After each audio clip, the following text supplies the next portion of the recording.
I mean, I hate to say this about anyone, but he was really a con man. There's no doubt about it. Strong words coming from a man of the cloth, but Bishop Clarence Kelly says he and a group of nuns lost their church because they put their faith in a valuable piece of art in the wrong hands. Here, hidden in the Catskills, the Daughters of Mary live quiet, prayerful lives. They're a traditionalist group within the Roman Catholic Church who stay far away from the temptations of the outside world. But 5 years ago, they say greed and deception literally showed up at their door. I truly do believe that he had the scheme, or the scheme was born the first time he saw the painting. Bishop Kelly is the founder of the Daughters of Mary. The painting was a religious masterpiece called Notre Dame Ange, Our Lady of the Angels, by William Bouguereau, a 19th century French academic painter.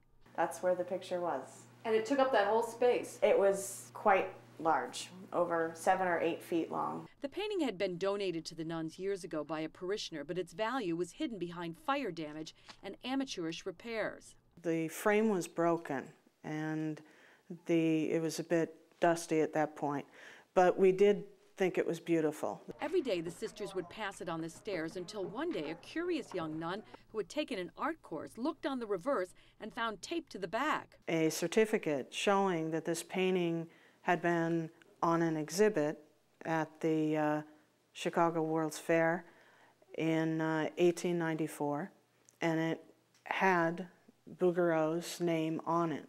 The bishop says a parishioner found Albany art dealer Mark LaSalle in the Yellow Pages, and he was brought in to give expert advice. Both sides agree that LaSalle took no money and asked only for prayers for his appraisal. While neither LaSalle nor his attorney would appear in this report, the motion for dismissal calls LaSalle's written evaluation a, quote, gratuitous opinion. According to Mother Superior and the bishop, Mark LaSalle told them that the painting in its damaged state would be worth about $150,000. But he said if they restored it, it could fetch 2 to 3 times that. So at his urging, a year and a half and $14,000 later, Our Lady of the Angels was spectacularly brought back to life. So you were the middleman. I was a middleman. Yeah, I was a middleman in the situation. Paul Dumont is known in the art world as a picker, someone who finds paintings for galleries.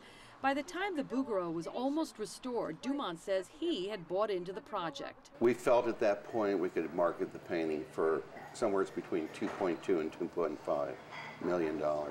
Even though the nuns were going to get $350 to $450 grand? Yes.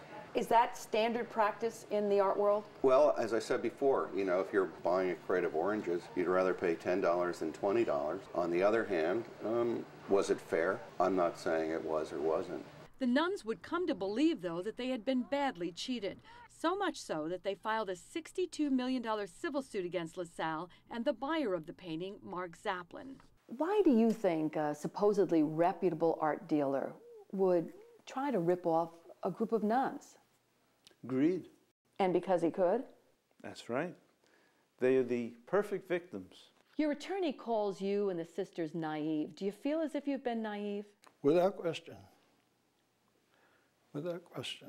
Although I do have to say that Mark LaSalle is a master of deception.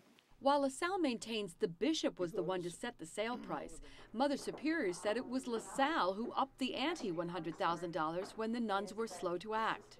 Then Mark suddenly said, well, I actually can go, I have permission from my buyer to go as high as $450. So finally, at my urging, we sold the painting. I now call it my $1 million mistake. Mother Superior says she pushed to sell the paintings so that they could build a church to replace the small chapel that could barely contain all the new young sisters joining the order. But it never happened.